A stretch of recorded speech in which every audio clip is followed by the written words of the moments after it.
2 years ago, one of the most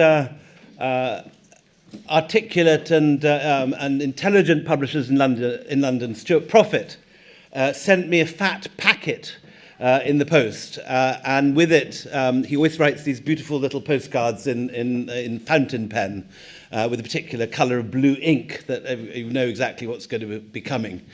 And Stuart, unlike most publishers, always sends me one book a year, and it's always what he thinks is going to be the most exciting manuscript from all the many books he publishes. And 2 years ago, he said, I've just come across this extraordinary manuscript called Meeting with Remarkable Manuscripts by Christopher de Hamel. And I know it's going to be a huge hit. It's going to do for manuscripts what Neil MacGregor did for the British Museum.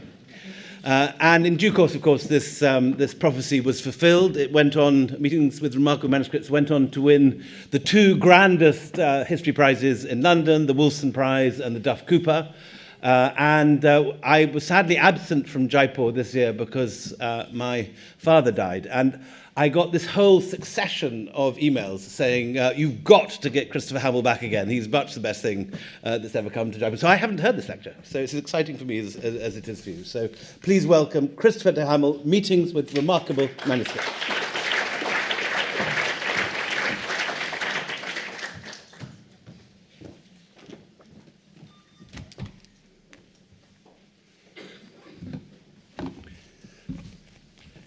Ladies and gentlemen, I feel a bit of a fraud here in that I'm showing you a book which has nothing much to do with India.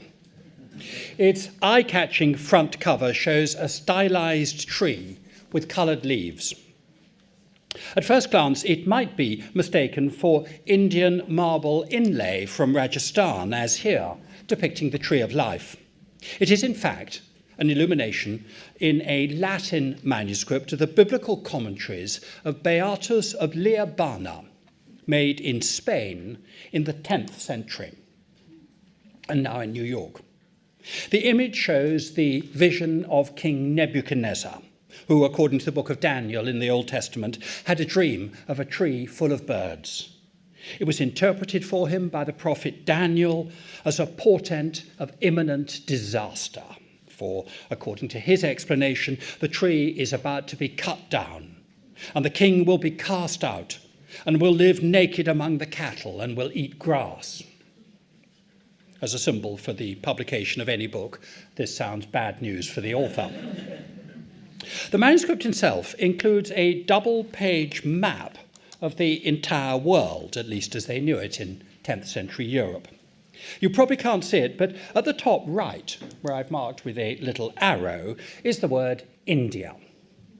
As Beatus of Liébana knew, India was a fabled land near the site of paradise, where there were found precious stones, such as rubies, emeralds, and diamonds, and unbelievable animals, such as elephants, which I show you from another Beatus manuscript where it has a hairstyle rather like Donald Trump. It was in the hope of seeing these, as well as those fabled mountains of gold guarded, the manuscripts tell us, by griffins and dragons, that I went to Jaipur in January for the incomparable jamboree organised by William Dalrymple and his colleagues. It was actually my second visit to India. The previous one had been in 1959. Although I was born in London, when I was small, my father took a job in New Zealand. We travelled out twice with my brothers on various steam trips, and on one trip we stopped in India, in Bombay, as it was then called, and we did indeed see elephants. And I rode on one for almost the only time in my life. We settled eventually in Dunedin, towards the bottom of the South Island there, as far from medieval Europe as it is possible to imagine. It was an old-fashioned Scottish city, called after the old name for Edinburgh, and traditional learning was taken seriously there. After school one day, I stumbled on the Dunedin Public Library, which I show in the Edwardian building, which it then occupied in Moray Place. You went in through that central door and doubled back up a wooden staircase to a mezzanine gallery. There, as I found on my first visit, were long glass cases displaying medieval European manuscripts and early printed books. They had two illuminated books of Hours, one of them made in France and the other in England. And there were also fragments of many manuscripts bought as specimen leaves. The largest of these were in frames hanging on the library stairs, leading up to the reference department, including this from a 14th century Bolognese choir book, and a delightful miniature from a French book of Hours showing the flight into Egypt. These absolutely astounded me, as rare and exotic as elephants or mountains of gold. In Europe, as indeed in India, we are surrounded by a literate culture which is thousands of years old. It's different in New Zealand. The country has notable indigenous prehistory, an important place in colonial expansion and in modern politics and economics, but what it lacks is any equivalent of the Middle Ages. There are no medieval Gothic cathedrals or ancient temples or medieval sites as are found all across Europe and Southern Asia. All they can realistically possess instead are specimen manuscripts, which are easily exportable. The earliest manuscript in the Dunedin Public Library, and actually then the oldest known in Australasia, is a framed leaf from a 9th century gospel book. Perhaps in world terms this is not very important, but to me in Dunedin it was absolutely magical. I collected stamps as a schoolboy, and my earliest example was mid-19th century, and I thought it unimaginably old, but this was over 1,000 years old. The public library in Dunedin, to give them all credit, encouraged me, and they allowed me to take items out of their display cases and to copy them, which I did badly, and even to borrow items, which I took home, including the 9th century leaf, which I show now, which I brought back one day on the school bus, to the astonishment of my parents.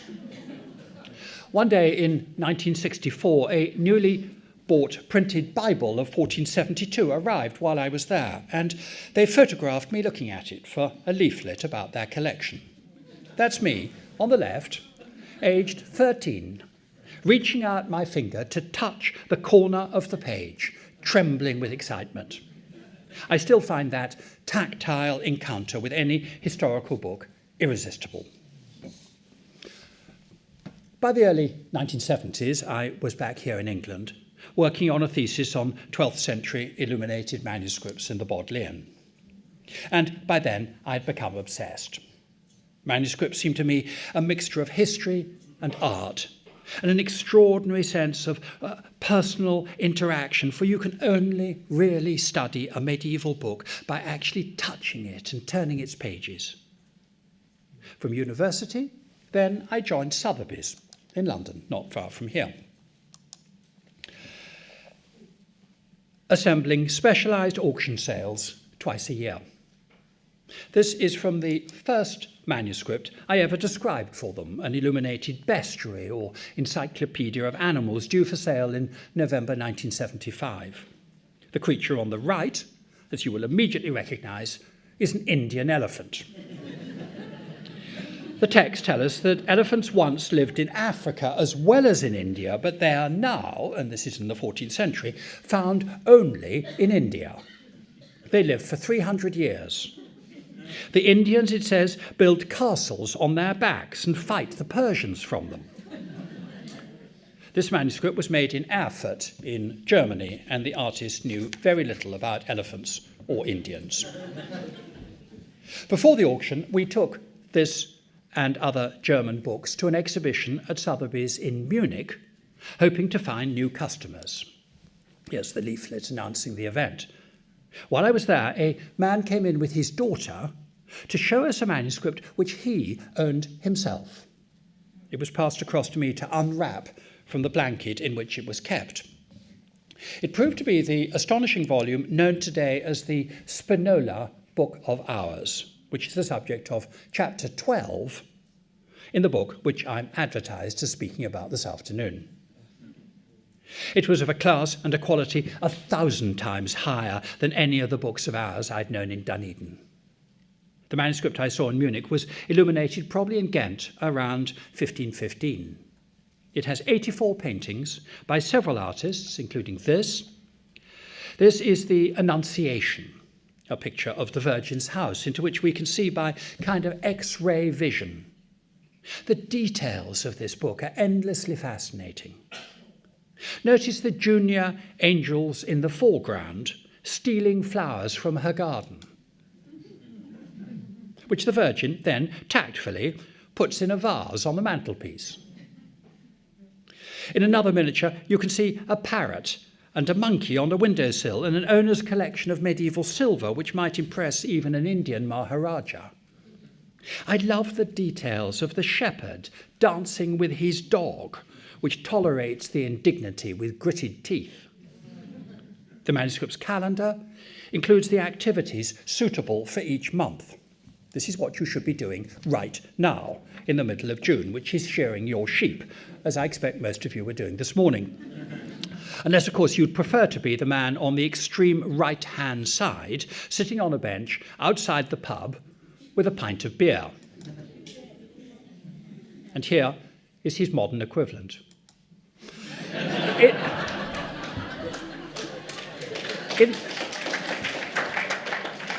In the event, the Spinola Book of Hours was sold at Sotheby's in the summer of 1976 for £370,000, more than 3 times higher than what was then the world record price for any book at auction, and it's now in the Getty Museum in Los Angeles.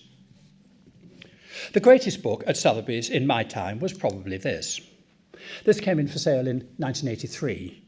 It's the massive gospel book of Henry the Lion. It was illuminated around 1180 for Henry the Lion, Duke of Saxony and founder of Munich, and his wife Matilda, the daughter of Henry II of England, who are both shown on these pages. In this detail, Henry the Lion, holding his gospel book, actually shakes hands with St. Blasius, who is indeed meeting a remarkable manuscript. At the time it came into Sotheby's, this was probably the most spectacular Romanesque manuscript then in private hands. The volume is preserved in an extraordinary treasure binding from Prague with relics of saints under rock crystal, including a finger bone of St. Mark, an example of a text with part of one of its authors attached. A selling strategy which could be adopted this weekend by the Festival Bookstore. After an extensive campaign, the manuscript gospel book of Henry the Lion was sold at Sotheby's in December 1983. This is the sale itself, and me standing anxiously beside the rostrum. The manuscript sold for a little over £8 million. For many years, more than twice the highest price ever paid for any Old Master painting. It was acquired by the German government for the State Library at Wolfenbüttel in Lower Saxony. And I've recently learned of a new Playmobil model of Henry the Lion, dressed in the costume shown in his gospel book and actually holding the famous manuscript itself.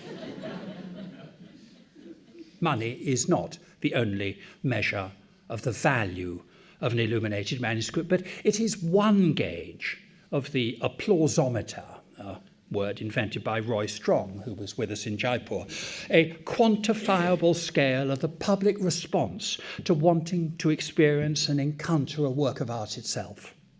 No facsimile or digitized surrogate or even Playmobil figure has that sense of actual authenticity. I also, for a time, took on administrative responsibility for sales at Sotheby's of Indian manuscripts and miniatures, and although I claim no expertise and we had proper specialists to write the catalogues. And from time to time I even bought the odd Indian miniature myself, such as this. One of the pictures from the famous Hamzanama manuscript commissioned by the Mughal Emperor Akbar around 1562. And this engaging 17th century drawing from Rajasthan showing an elephant by an artist rather more acquainted with the animals than the illuminator from medieval Erfurt. That double world of European and Indian manuscripts still fascinates me. In 2000, I joined Corpus Christi College in Cambridge, with custodianship of the Parker Library, which is behind the upstairs windows shown here. The college was founded in the mid-14th century as part of the University of Cambridge, but its collection of medieval manuscripts was put together at the Reformation by Matthew Parker, born 1504, died 1575, master of the college. Parker had previously been chaplain to Anne Boleyn, second wife of Henry VIII. I have no contemporary picture of her, and so instead I show you Natalie Portman from the film of The Other Boleyn Girl. It was in Anne's circle that the first intimations of Lutheranism had reached England, and of course it was because of Anne that Henry began the break with Rome, which eventually resulted in the English Reformation. Parker's papers include an autographed letter of Anne Boleyn, written to her father about her imminent visit to France. There's an interesting point of history here. We know a huge amount about Anne Boleyn, especially from the end of her life. But what we don't actually know is when she was born. She would not be the first woman in history, or the last, to be a little vague about her year of birth. This letter, the earliest known, is absolutely in her handwriting, and it was written in 1514. If she was born in 1507, as she claimed, she was 7 when she wrote this letter. Is that possible? Here's a detail of the signature. What's your opinion? Just say, and I'm speculating, she was actually 10 years older than she pretended and was 17. It seems plausible. Then in the 1530s, when she failed to produce a son for Henry, maybe she was actually 40 instead of 30, and that is why. And all the evidence hinges on the handwriting of this one letter in the Parker Library. In November 1558, Anne Boleyn's daughter, Elizabeth, found herself queen. She summoned Parker to London and made him Archbishop of Canterbury, with instructions to make the English Reformation stick.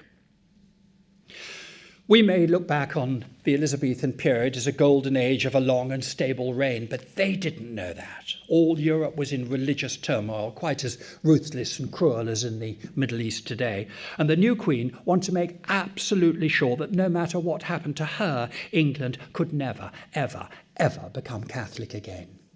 Parker set up the established Church of England in what's called the Elizabethan settlement, and it's still the national church of Britain today. Matthew Parker sought to convince people that if you went far enough back into English history, he would find proof of a free English church, independent of Rome and responsible only to the king, and with the Bible and church services in the English language.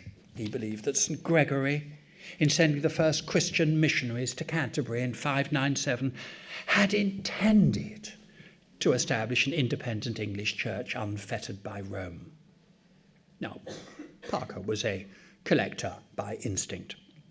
In 1568, he obtained license from the Privy Council to gather into his own possession the oldest manuscripts in England, which would provide irrefutable precedent for the Reformed Church. That is why the medieval manuscripts are there. Once again, here is our theme that confronting actual books, not reproductions or copies, has a real value, in this case, as tangible evidence in a political argument. The result is that the Parker Library in Cambridge now has upwards of 500 medieval manuscripts, including about a quarter of all known books with texts in the Anglo-Saxon language, and almost without exception, the oldest manuscripts in English history. Many of them were an extraordinary loan exhibition here at the British Library earlier this year, where some of you, I hope, may have seen them. The first and oldest item in that exhibition, lent by the Parker Library, was the Gospel book of St. Agustin, which forms the subject of chapter 1 of the publication I'm supposed to be speaking about this afternoon. The manuscript dates from the 6th century and is probably the oldest object in England of any kind which is not archaeological. Books of such antiquity are almost unknown, even in the ancient libraries of Europe. Bede describes the arrival in Kent in 597 of St. Augustin, sent from Rome by Gregory the Great, furnished with all that would be necessary for the conversion of England. In the first chapter of my book, I present what I think is a new and, to me, convincing argument why this manuscript in the Parker Library really must have been one of the actual manuscripts sent to Britain by Gregory. It eventually became one of the medieval treasures of St. Augustin's Abbey in Canterbury, now a ruin, from which Parker commandeered it. The manuscript has multiple pictures from the Gospels, almost like comic strips. Look at the scene at the top centre. Here's a detail. It shows Christ at the Last Supper, seated at a curious round table. Look carefully at the composition. Note the food on the table. Memorize the pose of Christ and the exact position of his two hands. Note the man on the left of him, on Christ's right, with his hand on the table, and the man at the far left in profile, and then compare this. The picture was copied into the Bayeux tapestry, no less. The manuscript was demonstrably then kept in Canterbury. Now, the French have always insisted that the Bayeux tapestry was made in France. This has suddenly become rather topical, since last year, Monsieur Macron offered to lend the tapestry to England for the first time. This afternoon, I offer you absolute proof that the Bayeux tapestry is English anyway. The Gospel Book of St. Augustine is still the volume on which the modern Archbishops of Canterbury take their oaths of office, for which it was last used at the enthronement of the present incumbent, Justin Welby, in Canterbury Cathedral in March 2013. Here he is at the moment of kissing the actual manuscript. It's a kind of meeting with a remarkable manuscript which only archbishops experience. We took the manuscript down to Canterbury in a security van before dawn that morning. And I felt it was rather like when you've taken your dog on holiday and you're returning home, and a few blocks away, the dog on the back seat seems to recognise where it is. And I could imagine the manuscript in its box suddenly realising with wide-eyed emotion that it was being driven in through the medieval gates of Canterbury. And here is me, entering the cathedral through the west door at the start of the first hymn, carrying the manuscript on a cushion, under the suspicious scrutiny of the Master of Corpus. Parker also loved books associated with kings. He looked for evidence that the monarchy had a historical position in the patronage of the church. This is the oldest manuscript of any kind actually made for a King of England. It too was in the British Library exhibition. The image looks a bit like me carrying the Gospels of St. Augustine. This is the copy of the Life of St. Cuthbert, which was owned by King Athelstan, the grandson and successor of Alfred the Great. In the year 934, Athelstan did what the English always do when in need of distraction, and he took an army up to fight the Scots. There have been moments in the last few months when the House of Commons might have been advised to do the same. On the way north, King Athelstan and his retinue stayed with the exiled community from Lindisfarne, while the monks were camped at Chesterley Street, just south of Newcastle. A tactful exchange of books took place. The chronicle of the community records that the king brought them this book, and its whole frontispiece shows the king presenting the volume to St. Cuthbert, who, though dead, conveniently emerges from his shrine to receive it. It's a wonderfully appropriate royal gift, and the monks preserved it for the rest of their journey. By the 11th century, it was at Durham, where Parker acquired it. In 2013, for the first time since the Reformation, our manuscript returned to Durham as part of the Lindisfarne Gospel exhibition there, which broke all records in the summer, and which even had its own hot dog stand. Books, you must remember, can do strange things. On the subject of eating, Other manuscripts made for the royal libraries include this, a chronicle of German history presented to the Empress Matilda, daughter of Henry I of England and protagonist in the civil wars of the 12th century against King Stephen. This drawing, showing Matilda's wedding feast in 1114, is the only contemporary portrait of her. Notice a detail of the food on the table, showing an unmistakable pretzel in front of the royal bride, and I've marked it with a blue arrow. I'm almost the only person I know who has visited the Pretzel Museum in Philadelphia, and their earliest reference to one is 15th century. The manuscript here, which is very early 12th century, actually belonged to the Empress Matilda herself. This is from a Life of Christ in French, which belonged to Henry V, who appears in the dedication miniature. In case you wonder how accurate it is, here is Henry V himself, dressed as Laurence Olivier. Parker probably assumed that this even more famous book was a royal copy too, made, perhaps he wrongly thought, for Richard II. It's the greatest manuscript of Chaucer's Troilus. It's a large manuscript, this big, with a dazzling frontispiece of royal quality showing Chaucer reading or reciting his poems to a courtly party gathered around a young prince dressed in gold, like the festival in Jaipur.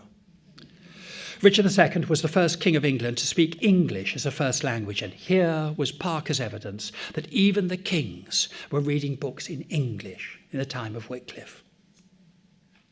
Notice how the narrative of the picture here rises up and up on an almost vertical plane, up past dark green woods and fluid brown rocks to trees and castles on the horizon.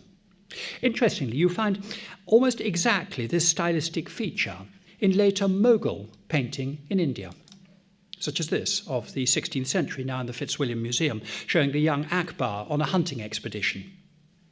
The style probably reached India from Persia, but there is no known or imaginable line of connection through to the much earlier Chaucer manuscript in the Parker Library. Throughout most of the Middle Ages, India was still unimaginably remote from Europe. A few manuscripts in the Parker Library just touch on distant knowledge of that country. This is from a late 12th century Imago Mundi, opening here with an account of India. The volume also includes a map of the world, in which you may not immediately recognize India as you know it, but look closely and there is the Indus River and the Ganges, and what I was especially hoping to see in January, the famous Mountains of Gold. From the 14th century, there's a much longer English account of India and its many marvels. These include not only exotic peoples, such as pygmies and people who drink salt water and who shelter from the sun under the shade of their single giant feet, but also wonderful animals. Creatures described as unique to India include the lucrota, which is the fastest animal in the world and can talk, and the manticore, which has the face of a man and blue-grey eyes and the body of a lion and the tail of a scorpion, and it eats people. Unique to the forests of India, too, is the perendanes tree. It grows delicious fruit, which delights doves who live in its branches. When they're there, they're safe. But if they leave the tree, a dragon, which waits underneath, can grab them and eat them. You can see why I was keen to visit India. Above all, India was famous in medieval Europe for its elephants. This picture was drawn in northern England, probably in Durham, in the late 12th century. The text tells that elephants have no joints in their knees, and so if one ever falls over, as here, he can never stand up again. I am assured by elephants of my acquaintance that this is completely untrue. In the Abbey of Peterborough, in East Anglia, they thought that elephants looked like this, with hooves and a blue trunk.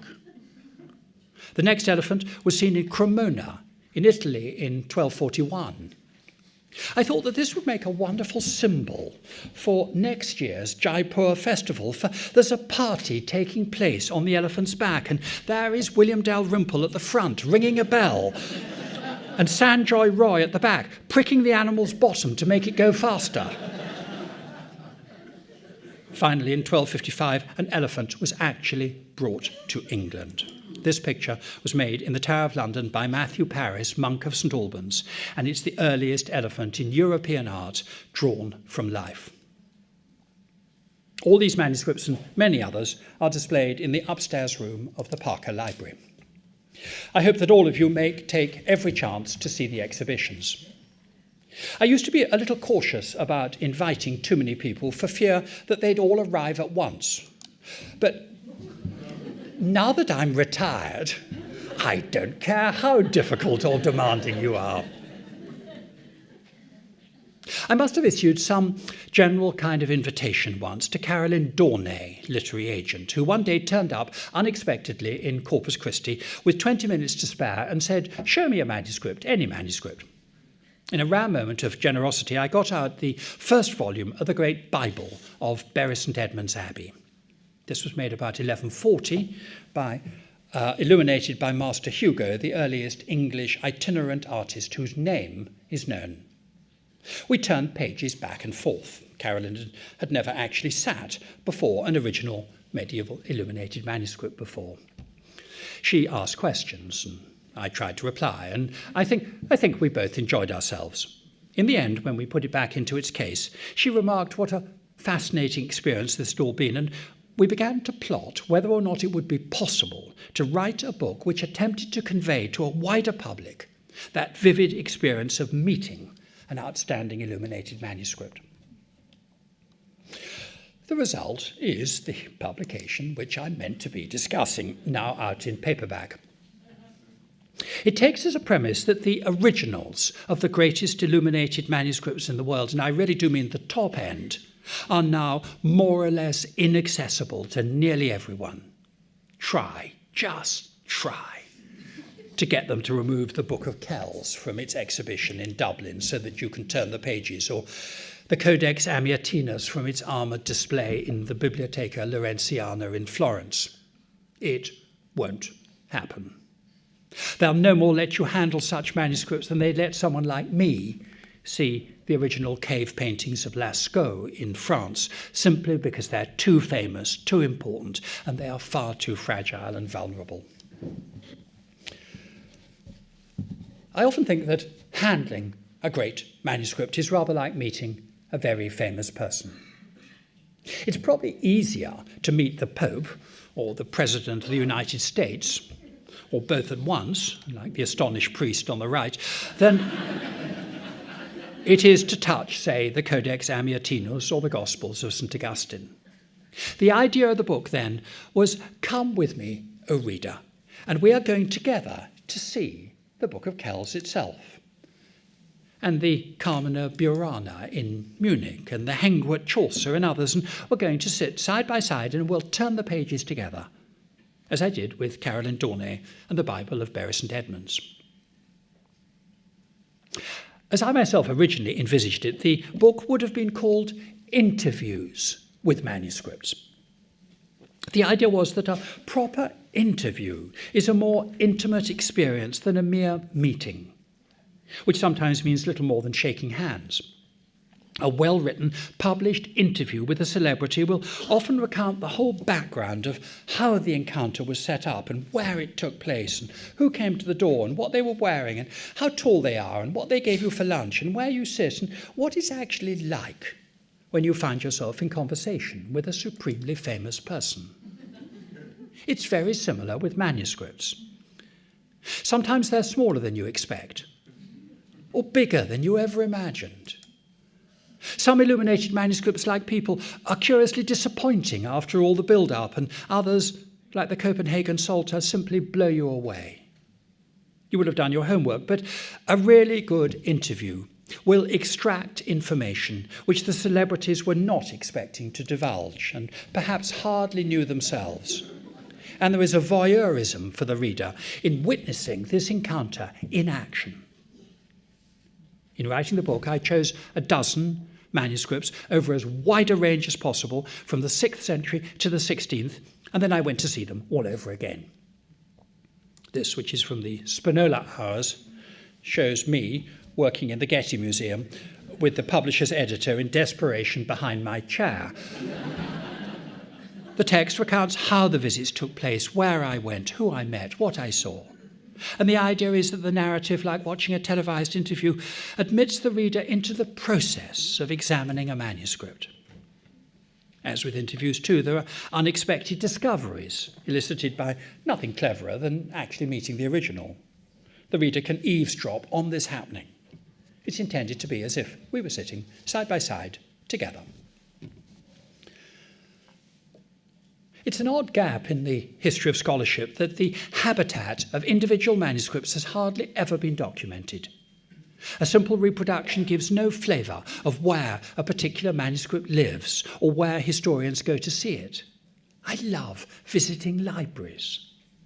I'm especially fond of those provincial libraries of France, where you consult Carolingian manuscripts sharing tables with old men reading magazines and children doing their homework. I spent much time as a student in the old municipal library in Troyes in eastern France. You used to go in through a low entrance with two signs with arrows. To the left it said Bibliothèque, and to the right it said Discothèque. The journeys described in the books take us also up the stairs to the State Library in Munich, which is seriously daunting in its vast scale, and to Dublin, of course, with its marvellous long room, and to the Morgan in New York, and to the State Library of St. Petersburg, and to Leiden and Aberystwyth, and to Florence, where the reading room was designed by Michelangelo, no less. We go to the Bibliothèque Nationale in Paris, looking at a manuscript in the 17th century gallery built in the 1640s for Cardinal Mazarin, and to the startlingly modern Royal Library on the waterfront in Copenhagen, and to the manuscript study room, as they call it, at the Getty, on its hilltop overlooking Los Angeles. But the narrative takes us also up to the lovely little library of Salisbury Cathedral, so hard to find that none of the vergers I asked even knew where the entrance was, although it's been up the same medieval staircase directly off the south transept since 1445. And to glimpse manuscripts in Rossano and Abergavenny and Perth in Western Australia. Some libraries make you wash your hands. Another, described here, kindly gave me sticky chocolates to eat as I was turning the pages of one of the most flawless Italian Renaissance manuscripts in existence. In Florence, where I looked at the Codex Amiatinus, probably the most precious of all Latin Bibles, I was left entirely unsupervised, and I could probably have walked out with it, if I could have done so discreetly with something nearly as large as I am and weighing 90 pounds. This is only the modern facsimile, but gives you an idea of the size. Even though this is only a reproduction, note that the users are being made to wear white gloves, which I wasn't with the original. It's a question as to whether or not gloves should be worn when handling manuscripts. I'm against it for reasons which I argue so cogently in the context of the Getty Museum that following the publication of Chapter 12, they have now abolished the practice there. I think that's my greatest triumph in life. Inquiries into manuscripts are never complete, for there are always things to find out. The manuscript of Chapter 7 ends with a portrait of its artist, Hugo Pictor.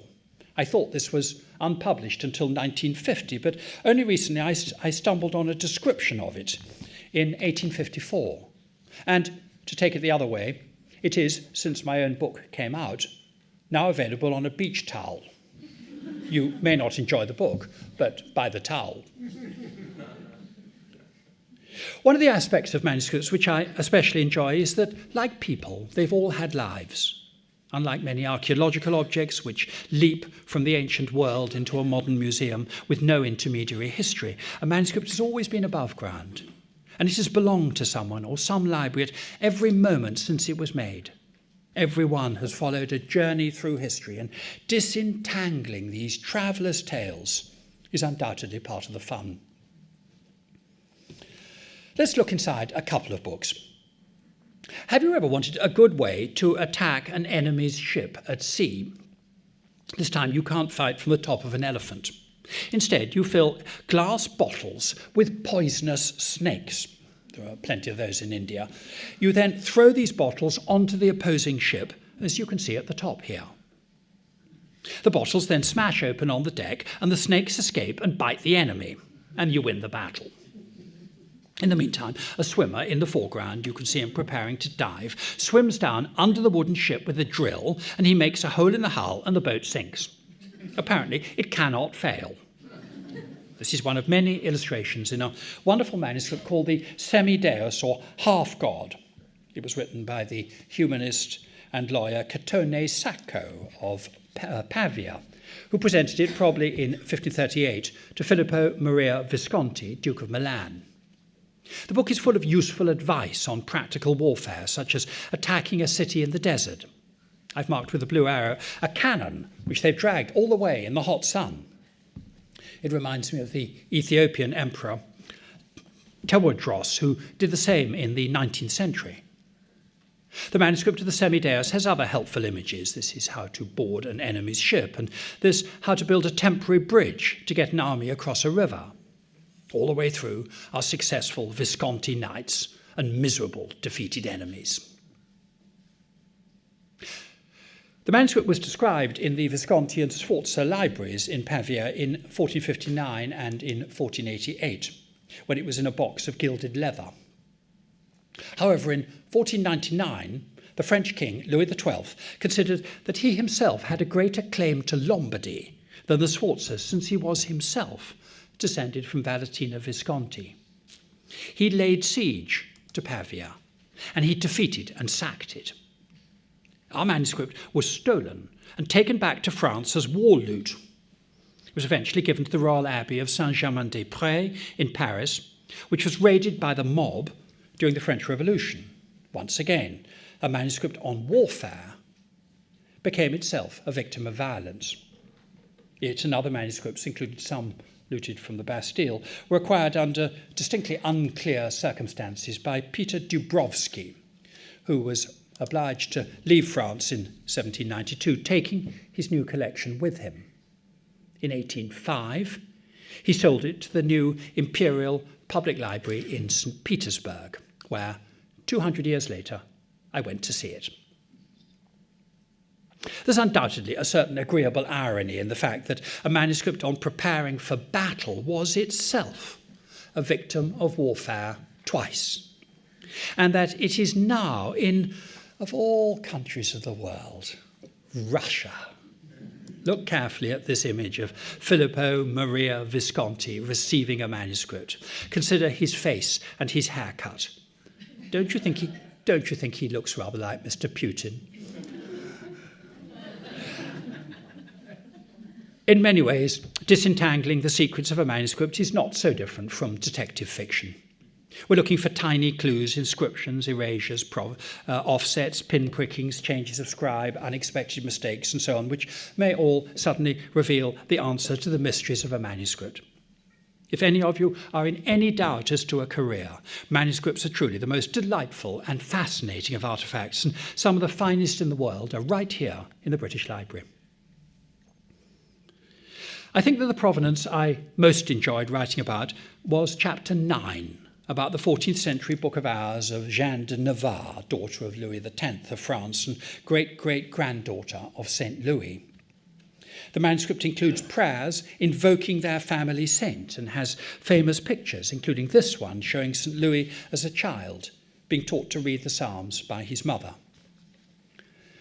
The examination of various evolving alterations made to the manuscript, here it is again, makes it clear that it passed, like mitochondrial DNA, entirely through the female line of the descendants of St. Louis, to Bonne of Luxembourg, Isabel of Bavaria, and then through the unexpected gift of the Duc de Berry, found in his inventory, to the second Joan of Navarre, wife of Henry IV of England, which brought the manuscript here to London, and then to her daughter-in-law, Catherine of Valois, shown in the book's added frontispiece, all of them direct descendants of the family saint.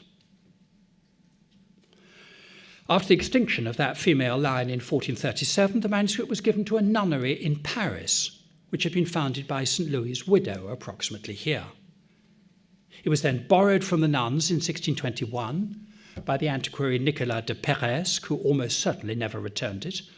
Instead, it was acquired by the Irish oligarch of the sugar plantations, Justin McCarthy Ray, in whose posthumous sale in 1817 it was bought probably for Francis Dowse, which should have brought it to the Bodleian in Oxford, but it was acquired instead by Lord Ashburnham for his house in Sussex, and it was sold by his heirs in 1897 to Henry Yates Thompson, who extremely nearly agreed to sell it in 1919 for £5,000 to the Fitzwilliam Museum in Cambridge, which would have been convenient for me.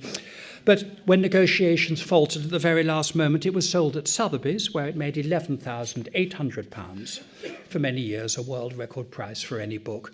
And it was bought exceedingly anonymously by Baron Edmond de Rothschild of Paris, whose portrait appears on the Israeli banknotes. He died in 1935. In April 1940, the Nazis occupied Paris, and the Hours of Jeanne de Navarre was looted from the Rothschild Bank. For many years, it was untraced, presumed to have been a casualty of the Second World War. One of my discoveries in the archives in Paris is that it was stolen to order, and that it was sent personally in March 1942 to Hermann Goering, shown here with Hitler. On the 4th of April 1945, the 1st French Army and the American 7th Army entered Berchtesgaden in the Bavarian Alps, the site of Hitler's bunker at the Berghof. A manuscript initially mistaken for a brick was picked up by a soldier in the chaos by the railway station and was eventually given by him to a monastery in Brittany. When the monks needed a new roof in 1967 after storm damage, they took it to Paris to see whether it was valuable, and it was recognised as the long-lost Hours of Jeanne de Navarre. It was returned to the Rothschild heirs, who offered it to the Bibliothèque Nationale. Then the complications began. It transpired that the German government had been forced in 1958 to pay compensation to the Rothschilds for the loss of their book, valued at 73 million French francs, which sum was paid over in Switzerland on the 3rd of March 1959. Therefore, as happens with any insurance claim where payment has been made, the Book of Hours no longer belonged legally to the Rothschilds at all, but to the West German government. And it could, in theory, now be lodged with the National Libraries of Berlin or Munich. In the event, quite rightly, the French government bought it from Germany, and it's now in the Bibliothèque Nationale in Paris, where I've held it in my hands a number of times. If a book can be a trigger to the imagination, this is certainly a manuscript with the power to do so. Although it very nearly went elsewhere on several occasions, it's now the only one of the 12 remarkable manuscripts in that book which is preserved in the country where it was originally made. Medieval manuscripts, as I learnt very early on in Dunedin, are extremely portable. You are all cultured and sophisticated members of an international literary elite. And I don't suppose any of you do anything as mundane as watching popular television.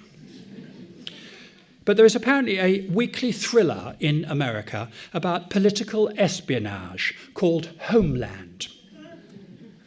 In an episode shown last year, there was a languid Russian spy named Simone Martin, played by the French-Canadian actress Sandrine Holt, who's been sent to bring down the American government, but is hiding out in a safe house in the woods to avoid assassination. She is shown propped up in bed, reading a book. Look at what it is. Thank you very much.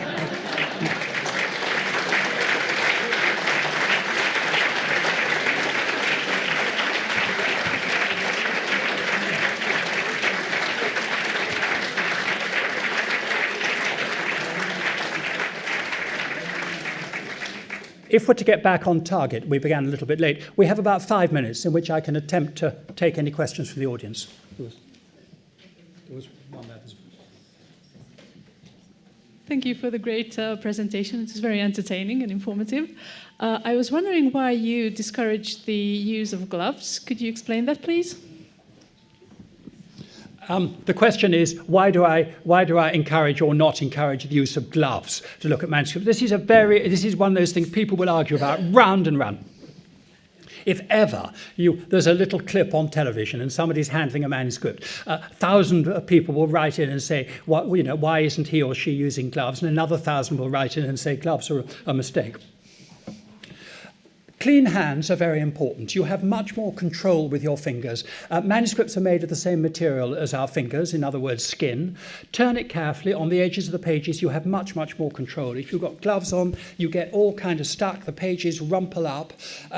You have none of that tactile control. Most libraries, including the Parker Library, make you use a pencil.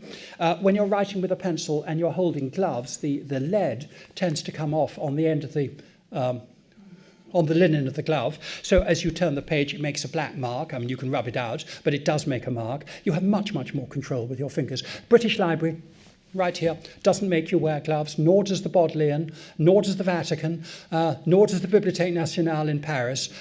Small libraries sometimes do, but the great ones, now the fashion is not to wear gloves. You have much, much more control. But be careful.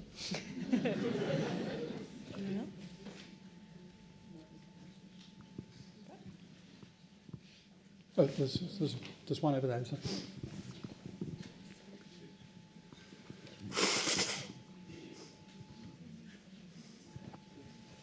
There's a curious reference in, I think, Bede's history of the church to King Alfred sending a delegation in thanksgiving for defeating the Danes to the shrine of St. Thomas in India. Is that a false idea? The question is, and I dread those questions that begin with some quotation from a medieval text, which you can be fairly sure I haven't read. But the question is whether King Alfred would have sent a delegation to the shrine of St. Thomas in England. If all those facts are correctly reported, St. Thomas died in 1170 and King Alfred died in 800, in 900. Sorry, in India. Oh, in India. You know, I have never heard that before. When I gave a lecture in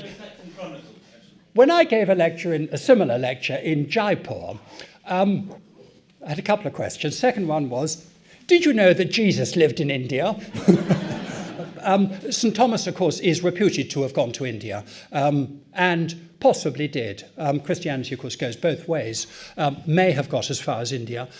I have never heard of there being a shrine there that was visited by Europeans. But a surprisingly large, though it was beyond the edge of the world, people did travel. It is remarkable how people did get across. The pigment, lapis lazuli, used a great deal in manuscripts, comes from Afghanistan and the Himalayas. That is traded right down the Silk Route, and he's coming back probably from the 9th century onwards. There are these trade routes that are open, and when Marco Polo got his way through in the late 13th century, he found a surprising number of Europeans living right at the other end of the Silk Route. So as indeed Willie Dalrymple has written about. It's in the Anglo-Saxon Chronicle. I didn't know that. It's also in Gregory of Tours. There you are. Both early mentions of the shrine of Thomas.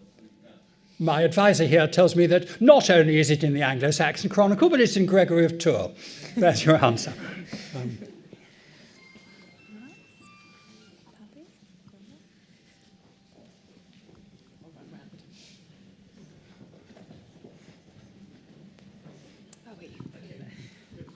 Is there a book that you still long to see, either existing or sadly lost? question is there a book that I long to see either existing or lost? In writing this particular book, I was rather hoping there might be some library that refused me access, and then I would write up the account about how that happened. In fact, it didn't happen. And the only library in the world to which I've ever been refused access was when I was a student in Oxford. And I applied to use the Parker Library in Cambridge, and they wouldn't let me in. But now I think, of course, there are many manuscripts that I haven't yet seen, but I've probably seen more than anyone alive. I think what I would most like to find are manuscripts which are known to have existed and no longer survive, or great manuscripts of the past which were damaged or cut up or mutilated, of which a famous example is the Winchester Bible, mid-12th century manuscript from Winchester Cathedral, still in Winchester Cathedral, probably the greatest English 12th century work of art, with fantastic, great initials like that, of which 9 have been cut out and are missing and are holes in the pages. And one of these was found in 1941 in Yorkshire and returned to the manuscript, and 8 of them are still missing. I'd love to find one. I almost plan on my tombstone. It'll say he never did find one. If any of you have got an initial at home, looking rather Byzantine and looking as though it's cut from a manuscript, its proceeds in the sale room will support you in comfortable idleness for the rest of your life. Thank you.